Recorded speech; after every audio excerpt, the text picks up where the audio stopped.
Welcome in to CBS News 24/7. I'm Juliette Goodrich. A federal judge faces off against the Trump administration. The legal showdown happening right now over deportations. Plus, a family on vacation goes missing in Arizona. The desperate search to find them. And a former NFL coach accused of stealing intimate photos from thousands of college athletes. The charges he's now facing. You're watching CBS News 24/7.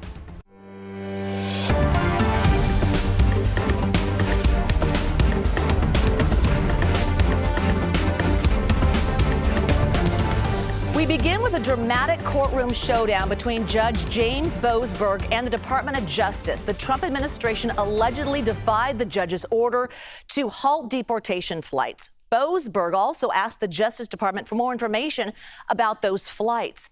Earlier today, President Trump was asked if he has the power to deport people without providing information. So let's take a listen to his answer. Well, that's what the law says, and that's what our country needs, because unfortunately, they allowed millions of people to come into our country, totally unvetted, totally unchecked. So you ought to ask, did he have the authority to allow millions of people? Did Biden have the authority to do something that's unthinkable? Have open borders where millions of people poured into our country, totally unvetted and totally unchecked, just as you would say. And many of those people were criminals. CBS News legal contributor Jessica Levinson joining us live now. So, Jessica, what are the key takeaways from this hearing? So a lengthy and contentious hearing and great reporting by Jake Rosen, and we're reading that real time. The big takeaways are, I think, that the judge right off the bat was frustrated with the Department of Justice and the lack of information that they have provided to him. To take a step back, what is this case about? Well, in the first instance, the biggest question is whether or not the administration can use this 18th century law, the Alien Enemies Act, in order to deport certain people, essentially without due process, without hearings, without all of the things that take a lot of time and resources if you are to use a different immigration law, a different federal law in order to deport people. But then there's a secondary issue that is really a big part of the hearing today, and that's whether or not, when the judge pushed pause on the Trump administration's ability to use the Alien Enemies Act and implemented something called a temporary restraining order, whether or not the government adhered to that pause. Because part of the pause was, if anybody is on a plane to leave this country, turn the plane around. As we know, there have been a lot of disagreements about the scope of that order, about whether or not the Trump administration complied, and whether or not they have provided the judge with enough evidence to indicate why they did or didn't comply. Yeah, Jessica, that leads to my next question. What do we know about Judge Boasberg?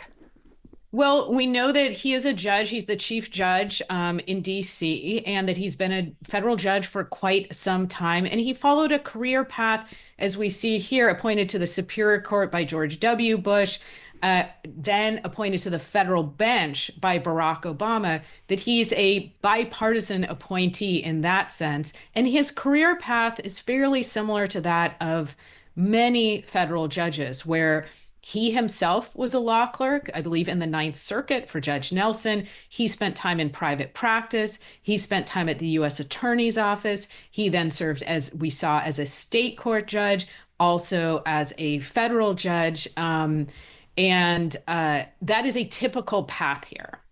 So we're seeing a number of legal challenges certainly popping up. Does this seem to be part of the administration's strategy, sending these issues to the courts?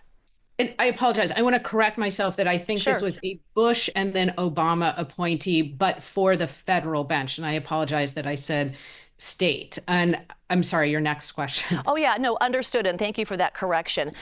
We're talking about a number of legal challenges popping up. So I'm curious if this seems to be part of the administration's strategy, sending issues to the courts.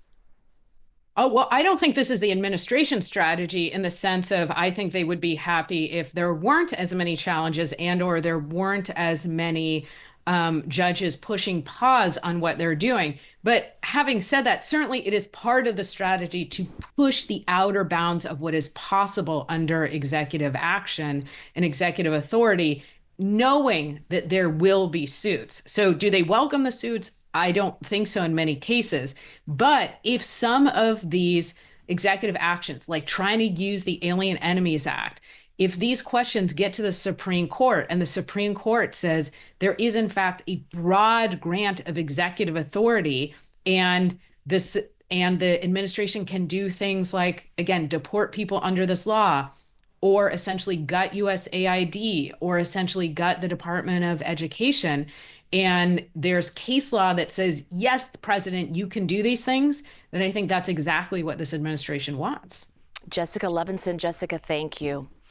Efforts to bring a ceasefire to Russia and Ukraine continue after both countries agreed to a limited ceasefire in principle. Negotiators will head back to Saudi Arabia to discuss that ceasefire. CBS News senior White House and political reporter Ed O'Keefe joining us live now with the latest. So, Ed, what do we know about these continuing negotiations? Jules, they're set to continue Sunday in Riyadh when what are called the technical teams for the Ukrainians and the Americans are set to meet, and may meet again on Monday. These are essentially the guys that sort through the nitty-gritty details, if you will, of these kinds of negotiations before the more senior diplomats like a Secretary of State get involved ahead of course presidential or leader involvement. Either way, the fact that these meetings are happening seen as encouraging to American and Ukrainian and European officials who want to see a resolution to this in the coming weeks and want to know that Ukraine and Russia are getting closer to direct negotiations over at least a ceasefire, if not eventually outright peace. And so, Ed, President Trump, as we know, signed an executive order dismantling the Department of Education, but says several of its essential services are going to stay in place, absorbed by different departments. So who will then handle those? Well, he suggested this afternoon that it would be the Small Business Administration that takes on the student loan requirements, which is notable because we've reported that today about 40% of the Small Business Administration staff is going to be, in essence, let go. And so while he's shrinking and dismantling to the extent he can the Department of Education, he's also announcing further plans to dismantle the Small Business Administration, which of course is an agency that deals with what else? Small businesses at times of economic downturn and crisis, but also natural disasters, and giving out benefits and loans in some cases to businesses primarily affected by things like tornadoes or hurricanes. Now it looks like he's saying the student loan aspects of the Department of Education would come over to the Small Business Administration. So are we renaming it? Who exactly is coming over? Where are they physically going to work? Are there any other of those responsibilities that are heading over to the Small Business Administration? That's unclear. There are some other aspects of the Education Department, he said, are headed to the Department of Health and Human Services, another one that's also facing some downsizing. But when, how, who exactly, how quickly, all of that yet to be answered. All right. And President Trump announced plans for a new fighter jet. So what did we learn about that? So the F-47, named for the 47th president, is not going to hit the skies in any real meaningful way until the 2030s. But it is what's called a next-generation aircraft, a next generation of military aircraft that is going to be built by the Air Force with Boeing doing the building and the servicing. Next-generation aircraft is a signal that it's got more advanced computers, engines, landing and mission and weapons capabilities than the ones that fly currently. Part of the reason the White House felt compelled to announce this today is that there have been recent sightings or images of Chinese next generation aircraft already being tested in ways that are at least getting caught on camera in some way. And so by announcing today that the development will continue, it is a signal to China and to other powers that, in fact, the United States is getting ready to step up its military spending on that next generation of military aircraft. It's going to cost at least $20 billion. Don't be surprised if it eventually gets closer to $50 billion. Ultimately likely to be the most expensive military aircraft project for the U.S. military, Jules. Ed O'Keefe, much appreciated. Ed, thank you.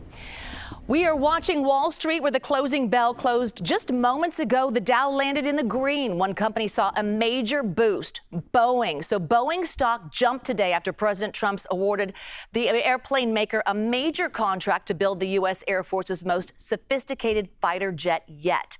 So taking a look at our interactive stock market, market heat map. This is brought to you by FinViz, so you can see the top 500 stocks. All of this in real time right now. The red indicates the stock is down. Green means it is up, and it looks to be a mixed bag today. So CBS News Money Watch correspondent Kelly O'Grady joining us now to break this all down. Good to see you, Kelly.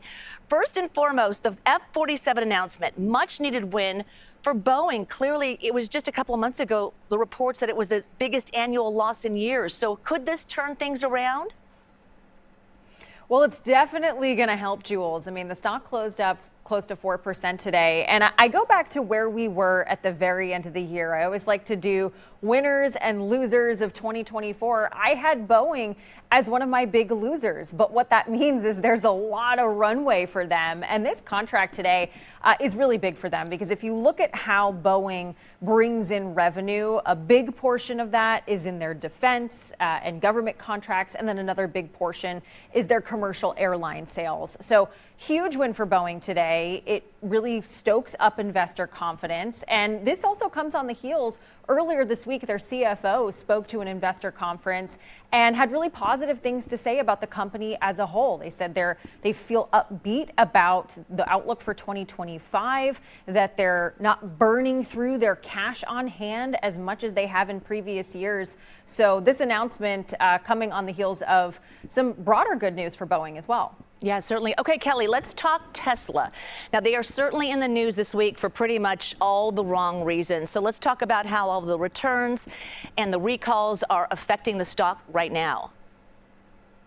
So actually, the stock has been a little bit of a mixed bag this week. I think when you take more of a broader long-term look, the stock is down 34% or so year to date. And this is interesting because if you go back to November, you just saw this huge boost in excitement from investors because of Elon Musk having the president's ear and what that influence could potentially do. Now, there also does seem to be some sentiment now that we have seen Musk being more involved in the government. You have people, lighting Teslas on fire and whatnot. But specifically in the data, we saw that March, according to Edmunds, we saw the biggest number of trade-ins from Tesla owners in history. And so that means that they're coming into different used cars or new car lots, and they're trading in their car and trying to get another one. So whether you want to tie that to investor sentiment or maybe people just want new cars, we don't know the exact reason. But I will say more broadly, Tesla's at an inflection point. This excitement around the EV space is not as much as there used to be, and they're sort of more transitioning to be a tech company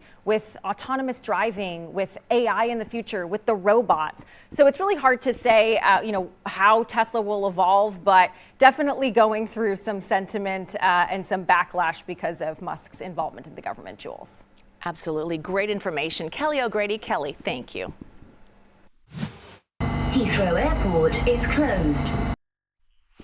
Travel chaos at one of the busiest airports in the world. London's Heathrow Airport shut down today after a fire at a nearby electrical substation triggered a power outage. Some flights are now resumed, but thousands of travelers still forced to make other plans. So here's a look at what that fire looked like at the substation. Still no word on what caused the fire, but police say there is no indication of any foul play. The closure at Heathrow throws a wrinkle in travel plans around the world, certainly. In fact, at this airport in Madrid, passengers wait in long lines after a canceled flight to London. Heathrow says it expects disruptions to continue over the coming days. A family of 3 goes missing after a trip to the Grand Canyon. What we know about their mysterious disappearance next. You're watching CBS News 24/7.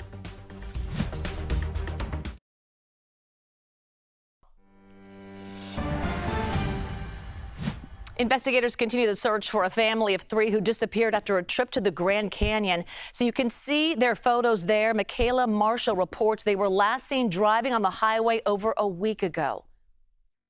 It's been 1 week since a Korean family on vacation vanished without a trace in northern Arizona.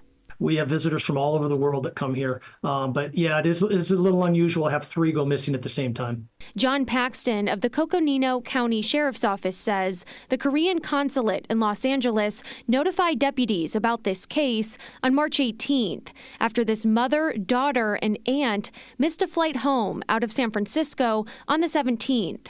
The trio was traveling from the Grand Canyon to Las Vegas in a rental car, a white 2024 BMW with a California license plate. Whether they were flying from Vegas to San Francisco, I don't know. Maybe they were driving to San Francisco on the 14th or 15th. It's hard to say. Paxton says the car's GPS last pinged on the I-40 near Williams around 3:30 in the afternoon on the 13th, about a mile from where there was a winter storm and deadly crash involving 22 vehicles at the same time. DPS is the lead agency on that crash, and we're told troopers are still working to identify all of the cars involved. Detectives don't know if this missing family was part of the fiery pileup. Since the 13th, there has been no phone pings that we've seen, no phone calls, no credit card use. And that GPS, there's never been another point of that GPS on that vehicle. So that does make it difficult. Investigators have driven all the roads in the area looking for the car and the missing women. And so far, there's no sign of them. Dog and helicopter searches have also turned up nothing. We don't have any reason to believe there's any foul play. Investigators are asking anyone with information on their whereabouts to contact police. Our map now takes us to Texas, where the number of measles cases continues to climb. The Texas Health Department releasing new numbers today. It says the total number of measles cases now stands at 309 across 14 different counties. 232 of those cases, children under the age of 18. According to new data, 30 new cases were reported in the state over the last 3 days. Almost all of the cases are in unvaccinated individuals or in individuals whose vaccination status is unknown. Federal prosecutors in Alexandria, Virginia, filed federal criminal charges against a man accused of firing shots at the CIA facility. Robert Schofield was arrested Wednesday after an hours-long standoff with police. Schofield was previously charged with a drug crime in Washington state back in 2023. He was arrested on a gun charge in Oregon in January. A hearing is scheduled for Monday regarding his standoff with police outside the CIA facility.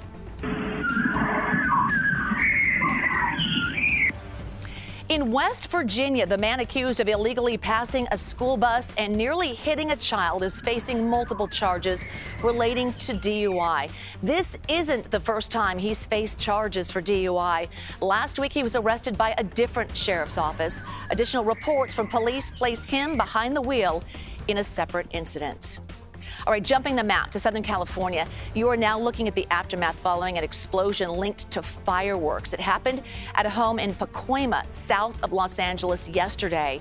And there's new video. It captures the moment the house exploded. You can see the plume of white smoke. The blast critically injured a man and forced several people to evacuate from their homes. And chopper video also shows a dog sitting in the middle of all of that debris. Los Angeles Animal Services was called to the scene. To Michigan now, where former NFL coach and University of Michigan assistant football coach Matt Wise is facing several charges. He's accused of hacking into computer accounts of more than 3,000 students. Federal prosecutors say he then downloaded personal, intimate pictures and videos. Weiss allegedly kept notes on the photos or videos he saw. Weiss worked for the Baltimore Ravens before joining Michigan staff in 2021. Turning now to Florida, where crews are working around the clock to contain more than a dozen wildfires. The biggest fire right now is in southern Miami-Dade County. More than 24,000 acres have burned so far. CBS News correspondent Christian Benavides has more from Florida City. A fast-moving fire has consumed tens of thousands of acres in South Miami-Dade for more than a week, disrupting life in the region.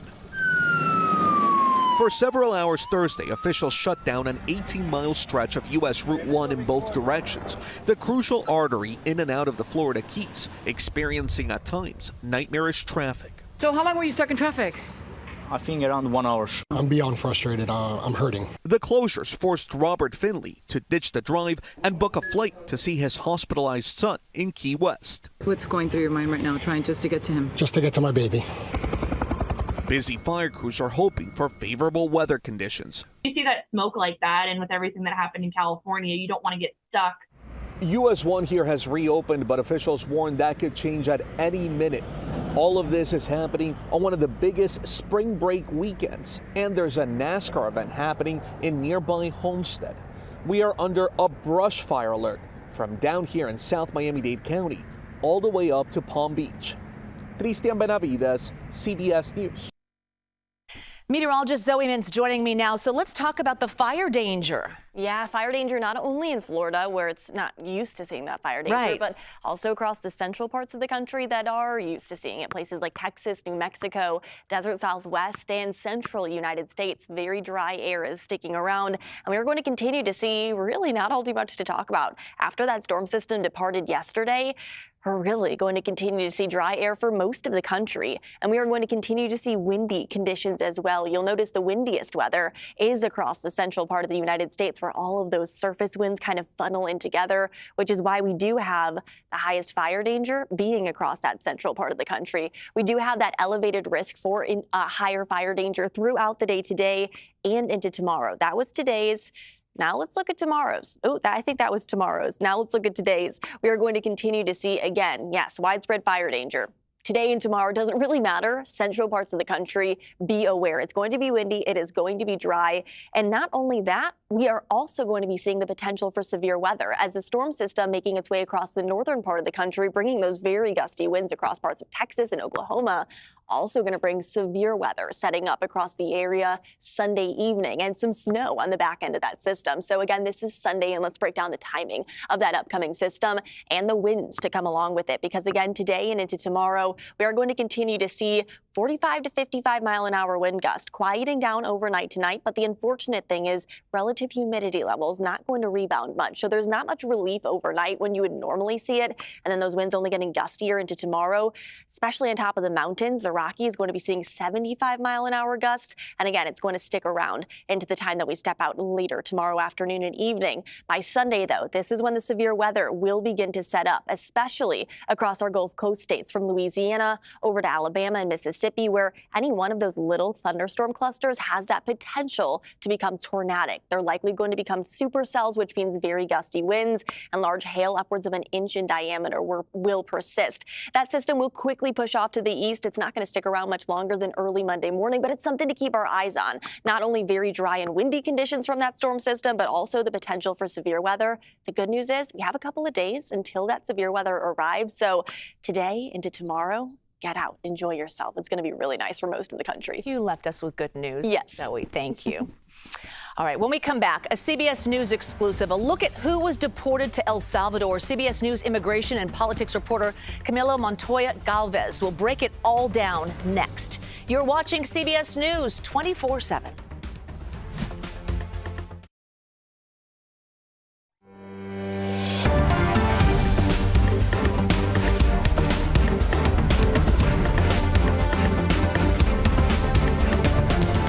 A courtroom showdown between Judge James Boasberg and the Department of Justice. The Trump administration allegedly defied the judge's order to halt deportation flights. Boasberg also asked the Justice Department for more information about those flights. CBS News Department of Justice reporter Jake Rosen was at today's hearing. Jake, thanks for being here. So what happened in court today? Well, it started off with fireworks as Judge Boasberg called in front of him a Department of Justice attorney who has been arguing the lead of this case, and basically asked on Saturday night when we were having an emergency hearing at 5 o'clock, from 5 o'clock to 7 o'clock, did you understand my order to turn these two planes around, and did you tell the government to turn these planes around? And he answered yes to both of those. Boasberg, who's been asking for questions about these two flights all week, still has not gotten the answers that he wanted. The government is saying that they might claim some national security secrets privilege to basically keep these answers from Boasberg, but he did prod this attorney to basically say, at that point, right, when the government attorney has answered, he told the government, Boasberg said he wants to find out who in the government then received that order and decided to not listen. He said he would get to the bottom of that case. In addition, Boasberg prodded both attorneys on what steps the Trump administration, both attorneys from the plaintiffs and defendants, as to what steps the government actually took to vet these people, make sure that they were Tren de Aragua gang members, make sure that they were Venezuelan, before they were all deported. He also raised questions about what the government did in signing this document when President Trump signed it on Friday night, according to court documents. It was not announced until Saturday. He said, basically, what did the government have to hide in that 12 or 15 hours or so in which there was not an announcement yet, but these migrants were put on a plane. These alleged gang members were then deported to El Salvador, and the Salvadoran president accepted them. There's a lot more to come from this over the weekend. Judge Boasberg said he may tweak his temporary restraining order in some ways or another before an appeals court hearing on Monday, but the Trump administration is basically banking on this to be heard by an appeals court Monday and potentially then go to the Supreme Court if they do not have an appeals court on Monday or Judge Boasberg revoke his block on these deportations. Yeah, Jake, we want to report that CBS just learned the FBI is scaling back efforts fighting domestic terrorism. So what changes were made? Well, basically what they did was scale back the way that the task forces at DHS and government agencies will go about this. And this is a very interesting thing because when now the government is scaling back really what domestic terrorism is in the United States, how do they define it? Well, there are 1,600 people who stormed the Capitol on January 6th who were accused of domestic terrorism and engaged in those acts on Capitol Hill that day, who's really now muddies the waters of what really classified as that, what classifies as that going forward. Pam Bondi, the Attorney General, has said that she sees the attack on Teslas as domestic terrorism. Well, then does that apply if a Trump supporter were to go try and stage another January 6th style attack on another building? Does that not apply now? We'll see, again, a lot more to come on this. But as the Department of Justice has kind of realigned itself, again, outwardly and publicly for the first time in a norm-shattering way, aligning itself with an executive branch like Donald Trump's, we'll see how their charges and their rhetoric applies to really domestic terrorism, a word we heard so much of over the last 4 or 5 years. Jake Rosen. Jake, thank you. We are hearing from the wife of one of the Venezuelan men believed to have been deported to an El Salvador prison. Franco Caraballo came to the U.S. more than 2 years ago. He turned himself in at the southern border and requested asylum. Last month, he was detained during a routine check-in. Our Lilia Luciano spoke to his attorney, who says Caraballo had no criminal records in the United States. He had no suspicion, no clue that he could end up in a place like Secot. We had no idea, not him, not his wife, not anyone. Is his family concerned that Secot is worse than Venezuela? They are concerned that it's worse. I'm concerned that we have no access. Who has custody over our client? Who has jurisdiction? El Salvador, ICE, the U.S. government? We have no idea. His wife says she hasn't heard from him since the day before he was deported and that their 4-year-old daughter hasn't stopped asking about him. What worries you about him being in this prison? Que me preocupa de que él es inocente. That he's innocent. Y el maltrato que está recibiendo allá adentro. You think he's being mistreated in there? Venezuelan authorities also say Caraballo had no criminal record in his home country. So a series of high-profile deportations to El Salvador have ignited a fiery legal battle in American courts. The Trump administration says the deportees from Venezuela had gang connections, but has not provided the evidence. So CBS News immigration and political reporter Camilo Montoya Galvez has been following this story for us. So Camilo, thanks for joining us. We understand you actually do have a list of the names of men deported. So what did you find out? Sure. So we obtained the internal U.S. government list of deportees who were sent to El Salvador last weekend, including the 238 Venezuelan nationals deported to that Central American country and now imprisoned in that notorious maximum security prison. And we know that one of the reasons that the Trump administration made those deportations is because of that argument that many of these migrants, if not all of them, were part of the notorious transnational Tren de Aragua criminal gang. But of course, that is an accusation that relatives and lawyers of the deportees are disputing strongly, saying that their clients or their loved ones are actually non-criminal migrants who, in some cases, yes, were in the country illegally, but otherwise had no criminal record and were not part of dangerous gangs. That is something that obviously the Trump administration is also disputing. We are trying to drill down on each individual case and investigate each individual deportee here at CBS News so we can give the public a better understanding of who was actually sent to El Salvador. But the reason we published the list is to further transparency in this case, because the Trump administration has really provided very few details on the deportations, not just to the public, but also to the federal judge overseeing this case. There was actually a hearing today, and the judge was really frustrated because of the Justice Department's scant details in this case. So clearly, many people, including the judge, are not happy with how few details have been presented by the government in this case. Yeah, let's talk about ICE. It just held a press conference about its latest efforts to stop gang activity. So what did we learn? Well, according to the acting director of Immigration and Customs Enforcement, Todd Lyons, the agency, alongside federal and state law enforcement officials, arrested about 68 suspected members of this notorious Venezuelan Tren de Aragua gang over the past 48 hours. And that, of course, has now become the focal point of the Trump administration's immigration crackdown. Again, not only is the administration saying that all the Venezuelan men that it deported to El Salvador were part of this gang, but it has also labeled this criminal organization a foreign terrorist group and is now treating that group as a wartime enemy, invoking the Alien Enemies Act of 1798 to summarily arrest and deport suspected members of that group, rather. And so this will continue to play out not just in the legal court system here in the U.S., but also across the world in the court of public opinion as this case continues to garner international attention. Camilo Montoya Galvez, thank you so much. We are hearing from the wife of Mahmoud Khalil. He is the green card holder detained by ICE, accused of spreading Hamas propaganda. CBS News' Erin Moriarty sat down with Noor Abdullah for her first TV interview, and she described the moment when she saw agents taking her husband away. My husband was taken away from me in the middle of the night. It was one of the most terrifying times of my life. I don't think I've ever experienced anything scarier than that.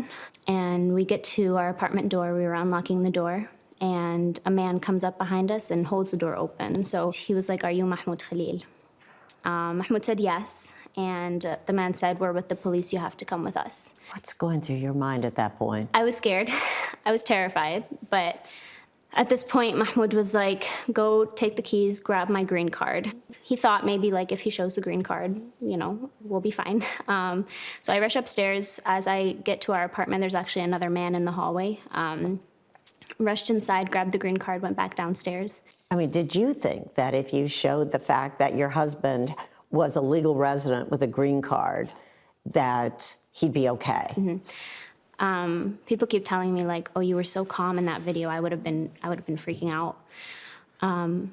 For me, I think the reason I was so calm was because I was like, this is just a misunderstanding. They're going to take him away. They're going to take him to 26 Federal Plaza, see that he has a green card. He'll be home in a few hours.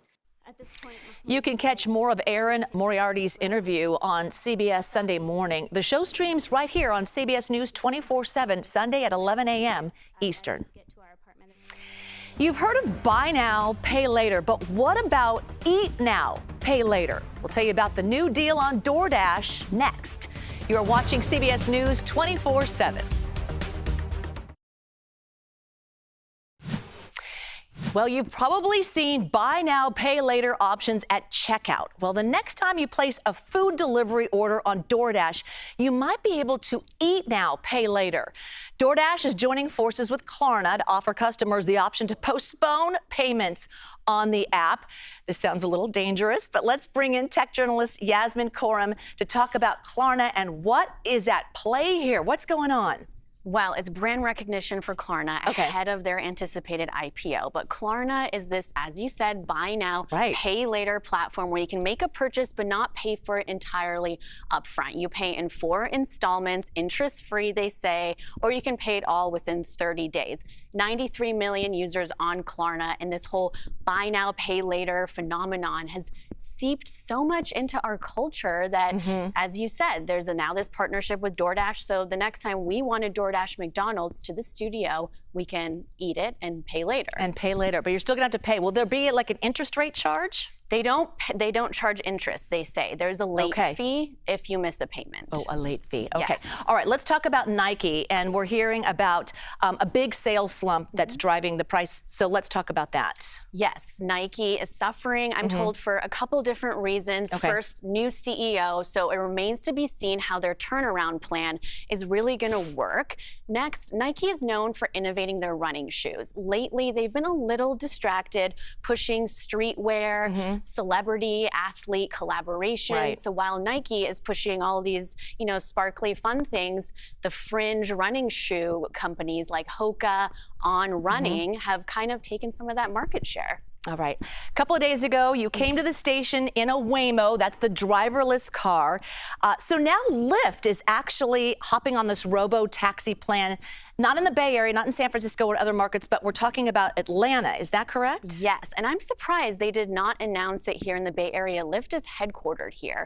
But as we talked about earlier this week, Waymo is here. We see them all over. So I think they want to test it out in Atlanta. I lived in Atlanta for 6 years. I have a lot of friends there. It's a city that's notoriously known for bad traffic. So I will be interested to see and hear from my friends how driverless cars will work there. Maybe they're just testing it there before they come here. Maybe they are. I'm curious why they picked that area, but stay tuned and maybe drive one there and drive one here and see.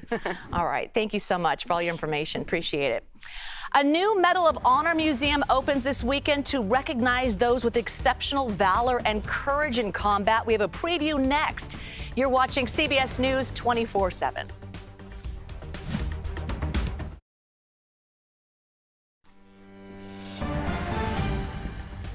News we're following around the world. Overnight, Russia launched a drone attack on the Odessa region of Ukraine. 3 people were hurt, according to the state emergency service.